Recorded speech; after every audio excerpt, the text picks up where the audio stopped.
Bonjour, Frédéric Neim, je suis avocat au barreau de Paris. J'interviens essentiellement en droit fiscal pour les entreprises, le plus souvent.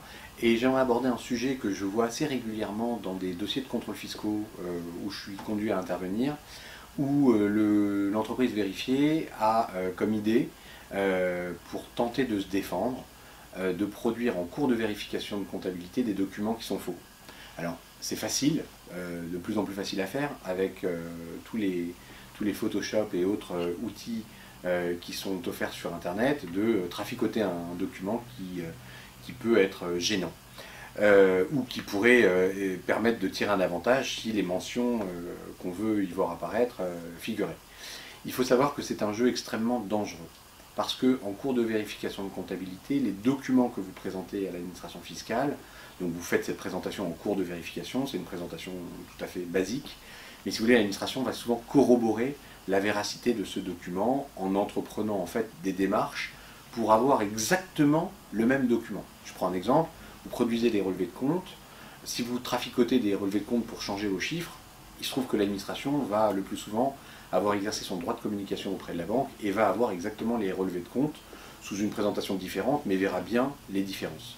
Pareil avec des factures clients ou fournisseurs, des modifications sont très très souvent visibles. Donc moi j'attire votre attention sur la dangerosité de produire un document de cette nature, parce que techniquement, bien évidemment, ça aboutit à alourdir l'addition, c'est-à-dire qu'au lieu d'avoir un redressement basique, vous allez avoir un redressement avec 80% de pénalité pour ce qu'on appelle être des manœuvres frauduleuses. Et bien évidemment, le plus souvent, l'administration fiscale va, en marge du contrôle fiscal, aviser le procureur de la République, il y a un article qui est prévu pour ça, de l'existence de ce faux.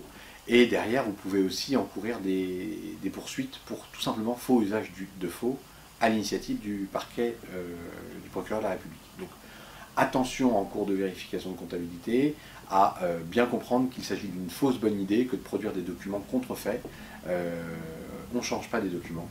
On se bat à la limite sans ces documents s'ils vous causent vraiment un préjudice, vous les enlevez, ils n'existent pas.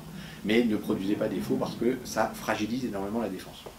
D'ailleurs, quand on va, et là c'est pour moi, lorsque je vais défendre quelqu'un qui a en amont produit des documents faux, la défense est beaucoup beaucoup plus difficile parce qu'on n'a qu'une envie, si vous voulez, on ne raisonne plus par rapport au redressement, mais on raisonne presque que par rapport aux pénalités, les 80%, et surtout avec le risque que notre client soit poursuivi pour faux, donc le redressement devient presque accessoire. Alors même que dans votre démarche, c'était ce qui vous avait conduit à établir ce document. Donc réellement, il s'agit d'une fausse bonne idée, et je ne peux que vous inviter à veiller à ne pas produire ce type de document. Voilà. J'espère que cette information vous sera utile. À bientôt.